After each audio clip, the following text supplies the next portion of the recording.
This audio production was made in collaboration with Audible Anarchist. Ashanti Omowale Alston, Black Anarchism, 2003. Introduction. Many classical anarchists regarded anarchism as a body of elemental truths that merely needed to be revealed to the world, and believed people would become anarchists once exposed to the irresistible logic of the idea. This is one of the reasons they tended to be didactic. Fortunately, the lived practice of the anarchist movement is much richer than that. Few convert in such a way. It is much more common for people to embrace anarchism slowly as they discover that it is relevant to their lived experience and amenable to their own insights and concerns. The richness of the anarchist tradition lay precisely in the long history of encounters between non-anarchist dissidents and the anarchist framework that we inherited from the late 19th and early 20th centuries. Anarchism has grown through such encounters and now confronts social contradictions that were previously marginal to the movement. For example, a century ago, the struggle against patriarchy was a relatively minor concern for most anarchists, and yet it is now widely accepted as an integral part of our struggle against domination. It is only within the last 10 or 15 years that anarchists in North America have begun to seriously explore what it means to develop an anarchism that can both fight white supremacy and articulate a positive vision of cultural diversity and cultural exchange. Comrades are working hard to identify the historical reference of such a task, how our movement must change to embrace it, and what a truly anti-racist anarchism must look like. The following piece by IAS board member Ashanti Alston explores some of these questions. Alston, who was a member of the Black Panther Party and the Black Liberation Army, describes his encounters with anarchism, which began while he was incarcerated for activities related to the Black Liberation Army.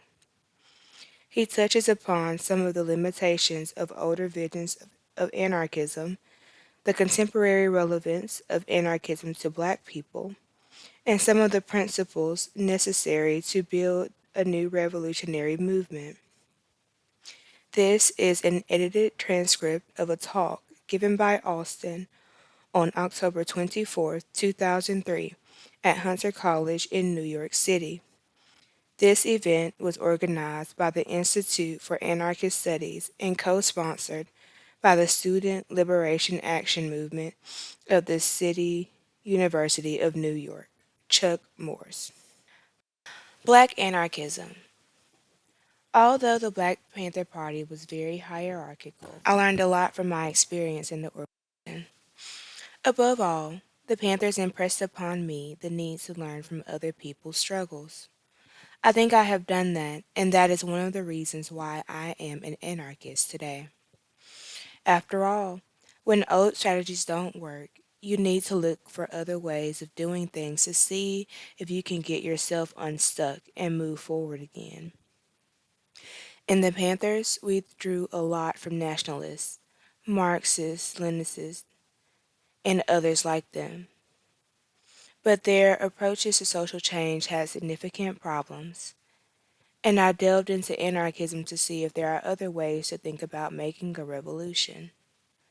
I learned about anarchism from letters and literature sent to me while in various prisons around the country. At first, I didn't want to read any of the material I received. It seemed like anarchism was just about chaos and everybody doing their own thing, and for the longest time, I just ignored it.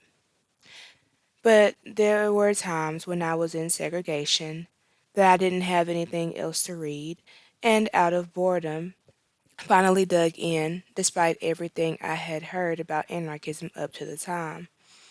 I was actually quite surprised to find analyses of people's struggles, people's cultures, and people's organizational formations that made a lot of sense to me. These analyses helped me see important things about my experience in the Panthers that had not been clear to me before. For example, I realized that there was a problem with my love for people like Huey P. Newton, Bobby Seale, and Eldridge Cleaver, and the fact that I had put them on a pedestal. After all, what does it say about you if you allow someone to set themselves up as your leader and make all your decisions for you?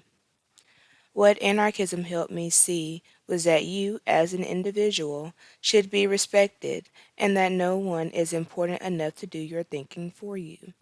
Even if we thought of Huey P. Newton or Eldridge Cleaver as the baddest revolutionaries in the world, I should see myself as the baddest revolutionary just like them. Even if I am young, I have a brain. I can think. I can make decisions. I thought about all this while in prison and found myself saying, man, we really set ourselves up in a way that was bound to create problems and produce schisms. We were bound to follow programs without thinking. The history of the Black Panther Party, as great as it is, has those skeletons. The smallest person on the totem pole was supposed to be a worker, and the one on the top was the one with the brains. But in prison, I learned that I could have made some of these decisions myself, and that people around me could have made these decisions themselves. Although I appreciated everything the leaders of the Black Panther Party did, I began to see that we can do things differently, and thus draw more fully on our own potentials and move even further towards real self determination. Although it wasn't easy at first, I stuck with the anarchist material and found that I couldn't put it down once it started giving me insights. I wrote to people in Detroit and Canada who had been sending me literature and asked them to send more. However, none of what I received dealt with black folks or Latinos. Maybe there were occasional discussions of the Mexican Revolution, but nothing dealt with us here in the United States. There was an overwhelming emphasis on those who became the anarchist founding fathers, Bakunin, Kropotkin, and some others, but these European figures who were addressing European struggles didn't really speak to me. I tried to figure out how this applies to me. I began to look at Black history again, at African history, and at the histories and struggles of other people of color. I found many examples of anarchist practices in non European societies, from the most ancient times to the present. This was very important to me. I needed to know that it is not just European people who can function in an anti authoritarian way, but that we all can. I was encouraged by things I found in Africa, not so much by the ancient forms that we call tribes, but by modern struggles that occurred in Zimbabwe, Angola, Mozambique, and Guinea-Bissau. Even though they were led by vanguardist organizations, I saw that people were building radical democratic communities on the ground. For the first time in these colonial situations, African peoples were creating what the Angolans called popular power. This popular power took a very anti-authoritarian form. People were not only conducting their lives, but also transforming them while fighting whatever foreign power was oppressing them. However, in every one of these liberation struggles, new repressive structures were imposed as soon as people got close to liberation. The leadership was obsessed with the ideas of government, of raising a standing army, of controlling the people when the oppressors were expelled. Once the so-called victory was accomplished, the people who had fought for years against their oppressors were disarmed, and instead of having real popular power, a new party was installed at the helm of the state. So there were no real revolutions or true liberation in Angola, Guinea-Bissau, Mozambique, and Zimbabwe, because they simply replaced a foreign oppressor with an indigenous oppressor. So here I am in the United States. fighting for Black liberation, and wondering how we can avoid situations like that. Anarchism gave me a way to respond to this question by insisting that we put into place, as we struggle now, structures of decision making and doing things that continually bring more people into the process and not just let the most enlightened folks make decisions for everyone else. The people themselves have to create structures in which they articulate their own voice and make their own decisions. I didn't get that from other ideologies. I got that from anarchism. I also began to see in practice that anarchistic structures of decision making are possible. For example, at the protests against the Republican National Convention in August 2000, I saw normally excluded groups, people of color, women, and queers, participate actively in every aspect of the mobilization.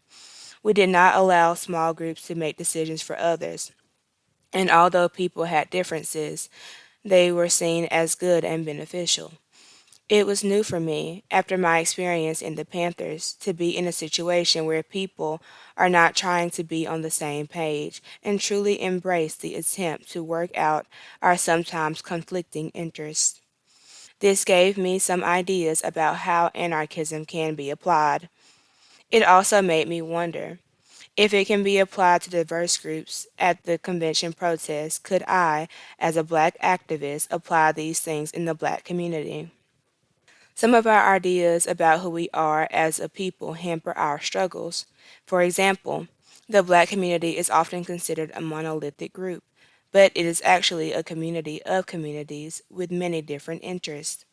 I think of being Black not so much as an ethnic category, but as an oppositional force or touchstone for looking at situations differently. Black culture has always been oppositional and is all about finding ways to creatively resist oppression here, in the most racist country in the world. So, when I speak of Black anarchism, it is not so tied to the color of my skin, but who I am as a person, as someone who can resist, who can see differently when I am stuck, and thus live differently. What is important to me about anarchism is its insistence that you should never be stuck in old, obsolete approaches and always try to find new ways of looking at things, feeling, and organizing. In my case, I first applied anarchism in the early 1990s in a collective we created to put out the Black Panther newspaper again. I was still a closet anarchist at this point. I wasn't ready yet to come out and declare myself an anarchist because I already knew what folks were going to say and how they were going to look at me. Who would they see when I say anarchist? They would see white anarchists with all the funny hair, etc., and say, how the heck are you going to hook up with that? There was a divide in this collective. On the one side, there were older comrades who were trying to reinvent the wheel, and on the other, myself and a few others who were saying, let's see what we can learn from the Panther experience and build upon and improve it. We can't do things the same way. We emphasize the importance of an anti-sexist perspective, an old issue within the Panthers. But the other side was like, I don't want to hear all that feminist stuff. And we said, that's fine if you don't want to hear it, but we want the young folks to hear it so they know about some of the things that did not work in the Panthers, so they know that we had some internal contradictions that we could not overcome. We tried to press the issue, but it became a battle, and the discussions got so difficult that a split occurred. At this point, I left the collective and began working with anarchist and anti-authoritarian groups, who have really been the only ones to consistently try to deal with these dynamics thus far. One of the most important lessons I also learned from anarchism is that you need to look for the radical things that we already do and try to encourage them. This is why I think there is so much potential for anarchism in the Black community. So much of what we already do is anarchistic and doesn't involve the state, the police, or the politicians. We look out for each other. We care for each other's kids. We go to the store for each other. We find ways to protect our communities. Even churches still do things in a very communal way to some extent. I learned that there are ways to be radical without always passing out literature and telling people, here is the picture. If you read this, you will automatically follow our organization and join the revolution. For example, participation is a very important thing for anarchism. It is also very important in the black community. Consider jazz. It is one of the best illustrations of an existing radical practice because it assumes a participatory connection between the individual and the collective and allows for the expression of who you are within a collective setting based on the enjoyment and pleasure of music itself.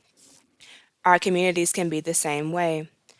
We can bring together all kinds of diverse perspectives to make music, to make revolution. How can we nurture every act of freedom, whether it is with people on the job or the folks that hang out on the corner? How can we plan and work together? We need to learn from the different struggles around the world that are not based on vanguards.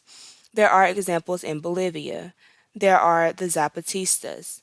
There are groups in Senegal building social centers. You really have to look at people who are trying to live and not necessarily trying to come up with the most advanced ideas. We need to de emphasize the abstract and focus what is happening on the ground. How can we bring all these different strands together? How can we bring in the Rastas? How can we bring in the people on the West Coast who are still fighting the government strip mining of indigenous land? How can we bring together all of these people to create a vision of America that is for all of us? Oppositional thinking and oppositional risks are necessary. I think that is very important right now, and one of the reasons why I think anarchism has so much potential to help us move forward.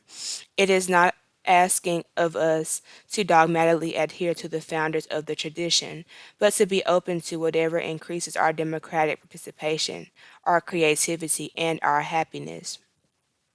We just had an anarchist people of color conference in Detroit on October 3rd to the 5th. 130 people came from all over the country. It was great to just see ourselves and the interests of people of color from around the United States in finding ways of thinking outside of the norm. We saw that we could become the voice in our communities that says, wait, maybe we don't need to organize like that. Wait, the way you are treating people within the organization is oppressive. Wait, what is your vision? Would you like to hear mine? There is a need for those kinds of voices within our different communities, not just communities of color, but in every community. There is a need to stop advancing ready made plans and to trust that people can collectively figure out what to do with this world. I think we have the opportunity to put aside what we thought would be the answer and fight together to explore different visions of the future. We can work on that, and there is no one answer. We've got to work it out as we go. Although we want to struggle, it is going to be very difficult because of the problems that we have inherited from this empire. For example, I saw some very hard emotional struggles at the protests against a Republican National Convention, but people stuck to it, even if they broke down crying in the process. We are not going to get through some of our internal dynamics that have kept us divided unless we are willing to go through some really tough struggles. This is one of the reasons why I say there is no answer. We've just got to go through this. Our struggles here in the United States affect everybody in the world. People on the bottom are going to play a key role, and the way we relate to people on the bottom is going to be very important. Many of us are privileged enough to be able to avoid some of the most difficult challenges, and we will need to give up some of this privilege in order to build a new movement. The potential is there. We can still win and redefine what it means to win, but we have the opportunity to advance a richer vision of freedom than we have ever had before. We have to be willing to try. As a Panther and as someone who went underground as an urban guerrilla, I have put my life on the line. I have watched my comrades die and spent most of my adult life in prison, but I still believe that we can win.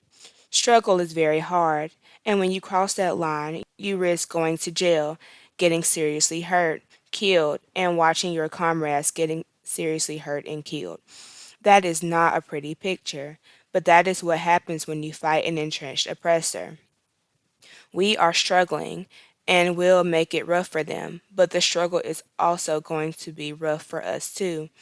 This is why we have to find ways to love and support each other through tough times. It is more than just believing that we can win. We need to have structures in place that can carry us through when we feel like we cannot go another step. I think we can move again if we can figure out some of those things. This system has got to come down. It hurts us every day and we can't give up. We have to get there. We have to find new ways. Anarchism, if it means anything, means being open to whatever it takes in thinking, living, and in our relationships to live fully and win. In some ways, I think they are both the same. Living to the fullest is to win. Of course, we will and must clash with our oppressors, and we need to find good ways of doing it. Remember those on the bottom who are most impacted by this. They might have different perspectives on how this fight is supposed to go. If we can't find ways for meeting face to face to work that stuff out, old ghosts will reappear, and we will be back in the same old situation that we have been in before. You all can do this. You have the vision. You have the creativity. Do not allow anyone to lock that down. This has been a production of Audible Anarchist. You can find more Audible Anarchist on YouTube.